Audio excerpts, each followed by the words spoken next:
Hi friends, welcome to Sandhya kitchen. ఈరోజు మన ఛానల్లో స్పెషల్ ఏంటనుకుంటున్నారా? టమాటా చారు అండి. చూడండి, చేయండి, ట్రై చేయండి. నచ్చితే లైక్ చేయండి, షేర్ చేయండి, సబ్స్క్రైబ్ చేసుకోండి అన్నట్టు కామెంట్ చేయటం మాత్రం మర్చిపోకండి. పక్క కొలతలతో చేస్తే కనుక ఏ వంటైనా చాలా బాగుంటుందండి. ఇది అందరూ చేసేది కదా, స్పెషల్ ఏముందంటారా? మన చేతులతో మనం చేసుకుంటే మన స్టైల్లో చేస్తేనే కదా అసలైన కిక్ ఉండేది. ఒకసారి ట్రై చేయండి. పక్క కొలతలతో చేయండి. దీనికి మసాలా అయితే కనుక ధనియాలు, మిరియాలు, జీలకర్ర, ఎండు కొబ్బరి ఇదంతా కూడా కొంచెం లైట్గా ఫ్రై చేసుకొని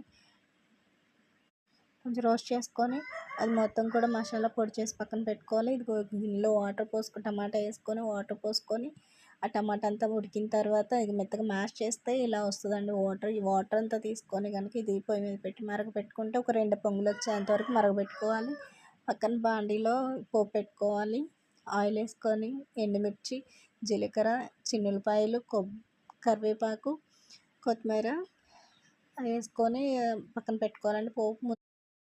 పోపు ముందుగానే పెట్టుకొని స్టవ్ ఆఫ్ చేసి పక్కన పెట్టుకోవాలండి. ఎందుకు అని అంటే కనుక ఇందులో కొంచెం ఘాటు ఎక్కువ ఉంటుంది కదా, టమాటా స్మెల్ ఆ ఫ్లేవర్ అనేది పోయిద్ది అలా వేడిగా వేస్తే. అందుకని చెప్పి ముందుగానే పోపు పెట్టుకొని పక్కన పెట్టేసుకోవాలి. ఇవి చూడండి, ఇందులో ఉప్పు, కారం, పసుపు వేసేసుకొని మనం ముందుగానే మసాలా పొడి చేసి పెట్టుకున్నాం కదా, ఆ పొడి వేసుకోవాలి. బాగా మరిగిన తర్వాత అంటే జస్ట్ ఒక 5 మినిట్స్ పెడితే బాగా మరిగిపోతాయి. మరిగిన తర్వాత ఈ పోపు అందులో వేసేసుకొని ఈ టమాటా చారుకి ఆమ్లెట్ అయితే సూపర్ కాంబినేషన్ అండి. ఒకసారి ట్రై చేయండి.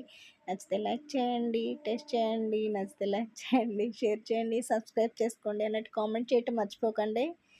Thank you watching for my channel. Me Sandhya. Please support me. Thank you.